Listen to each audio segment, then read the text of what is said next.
दोस्तों, आज की कहानी है बहू तेरे तो दो दो भाई हैं, फिर भी तेरा बाप किस मुंह से यहाँ पैसा मांगता है। दोस्तों, कहानी शुरू करने से पहले अगर आपने चैनल को सब्सक्राइब नहीं किया हो तो कर लीजिए ताकि आपके पास पहुंच सके हर नया वीडियो। बाबूजी, आपको लगता है ना कि माँ की तबीयत अब ठीक हो जाएगी? मुझे भी ऐसा ही लगता है, काव्या ने बाबूजी का हाथ पकड़ते हुए कहा और उन हाथों की कंपन से वह समझ रही थी कि बाबूजी को किस बात का डर है। दरअसल इलाज तो अम्मा का सही चल रहा था, लेकिन इलाज शुरू करने में इतनी देर हो गई थी कि अब कुछ भी नहीं कहा जा सकता। अम्मा दिन प्रतिदिन कमजोर होती जा रही थी और काव्या का मन डरता जा रहा था और जैसे जैसे दिन बीत रहे थे उनकी उम्मीद भी खत्म होती जा रही थी। काव्या का मन ये सवाल कर रहा था कि अगर अम्मा ठीक नहीं हुई तो क्या होगा, और जो अगर अम्मा को कुछ हो गया तो बाबूजी को कौन संभालेगा। आज उनकी मोटेरेपी शुरू हो गई थी। खर्चे की बात तो जो थी सो थी, सबसे बड़ी बात थी कि अब अम्मा की आंखों में भी जिंदगी जीने की तमन्ना खत्म सी होती जा रही थी। और यही एक बात थी जिसने डॉक्टर को भी चिंतित कर दिया था और बाबूजी भी कुछ समझ रहे थे। कदाचित अम्मा ने भी अपने संभावित मृत्यु के पैर देख लिए थे। इन सब बातों को झुठलाकर, सारी बातों को दरकिनार कर काव्या रात दिन भगवान से यही प्रार्थना करती थी कि भगवान उसकी अम्मा को ठीक कर दे और कैसी भी हो ये मुसीबत के दिन टल जाए। काव्या के बड़े भैया और मसले भैया दोनों आए तो थे, लेकिन उन्होंने बाबूजी से एक बार भी नहीं पूछा कि इस इलाज में पूरा खर्चा कितना आएगा। दोनों ने सिर्फ यही कहा कि बाबूजी हम आपके साथ हैं।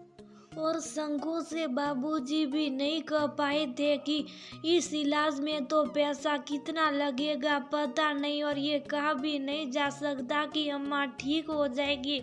दोनों भाभियां भी आई थी और ऊपर से सहानुभूति दिखाती हुई बातों बातों में माँ से अम्मा से ये जानने की कोशिश करती रही कि उनके पास कितने गहने हैं और कहाँ रखे हैं, और उनके जाने के बाद उन ज्ञानों में उनका हिस्सा कितना होगा। रिश्तों का ऐसा स्वार्थ और ऐसा दोगलापन देखकर काव्या समझ नहीं पा रही थी कि वह खुलकर कुछ कहे या फिर मन में ही सारी बात रखकर किसी तरह माँ के इलाज के लिए पैसे का भी जुगाड़ करवाए और दर्शित होकर माँ की सेवा में लग जाए। दरअसल काव्या शुरू से ही कोमल स्वभाव की थी। 3 भाई बहनों में काव्या सबसे छोटी थी।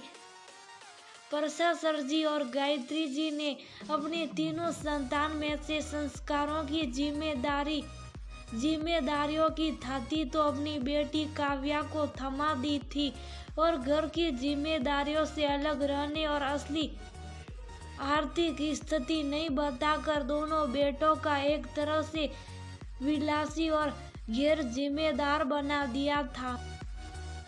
सबसे बड़ा बेटा विकास और उससे 4 साल छोटा विनय दोनों ने 12वीं के बाद बाहर जाकर कॉमर्स, इंजीनियरिंग और मैनेजमेंट की पढ़ाई की। अब चूंकि दोनों भाई हायर स्टडी कर रहे थे, इसलिए अम्मा के ही कहने पर उन्हें घर की वास्तविक आर्थिक स्थिति नहीं बताई जाती थी और ऐसे से बढ़कर उन पर खर्च किया जाता। इसलिए वह दोनों पढ़ाई के साथ साथ कुछ अत्यासी भी करते थे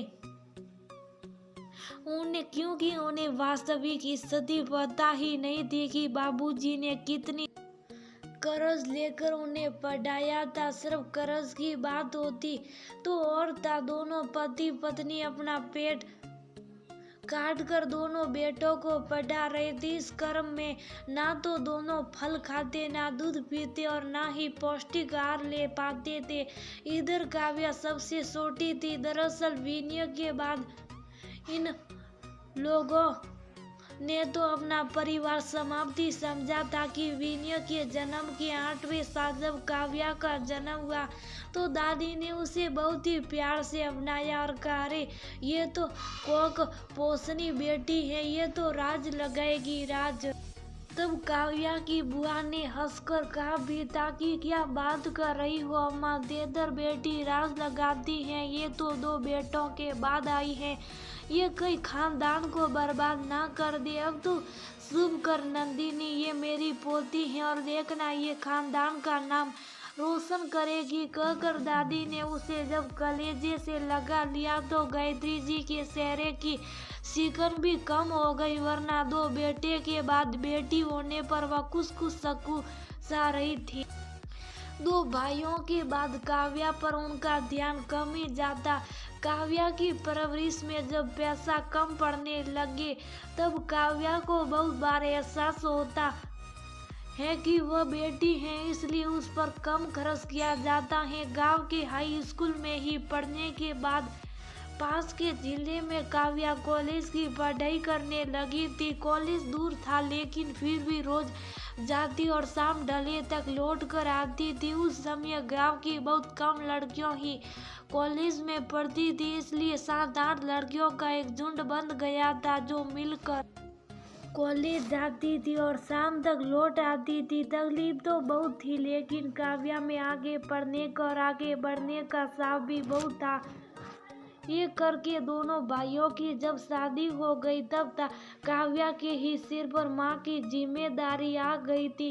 काव्या ने जिम्मेदारी से इनकार नहीं किया था, लेकिन समय के साथ बाबूजी बदलते जा रहे थे। काव्या की शादी पास के ही गांव में हुई थी, इसलिए महीने में एक चक्कर व मायके का जरूर लगा जाती थी।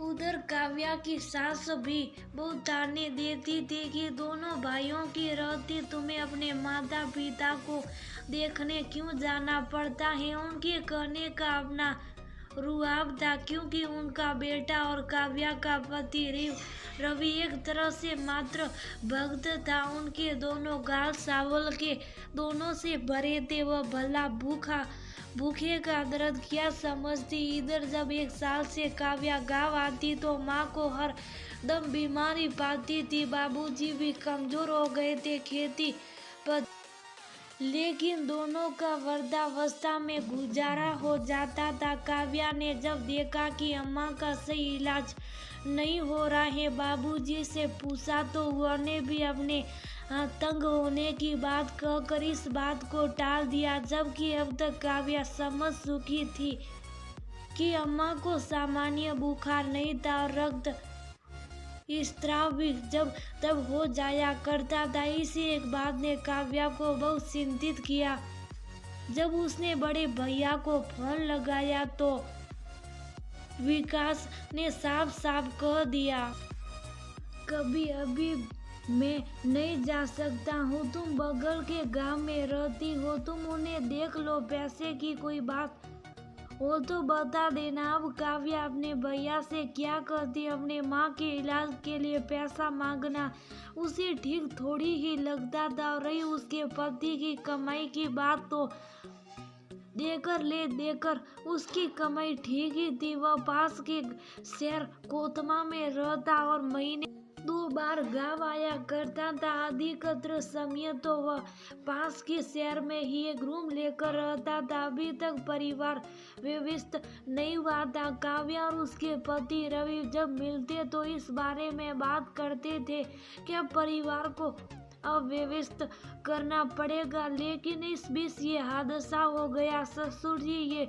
जजमानी करके अच्छा पैसा कमा लेते थे, इसे घर में अब धन की कमी तो नहीं थी, लेकिन काव्या किस मुंह से अपने माता पिता का इलाज के लिए पैसे मांगती। सास ससुर और पति के पास एक तर्क रहता था कि तुम्हारे 2 भाई हैं और शादी के समय ताल ठोकर तुम्हारे पिता कह कर गए थे हमारे 2 बेटे जो बुढ़ापे में देखभाल कर लेंगे, तो अब किस मुंह से पैसे मांग रही हो।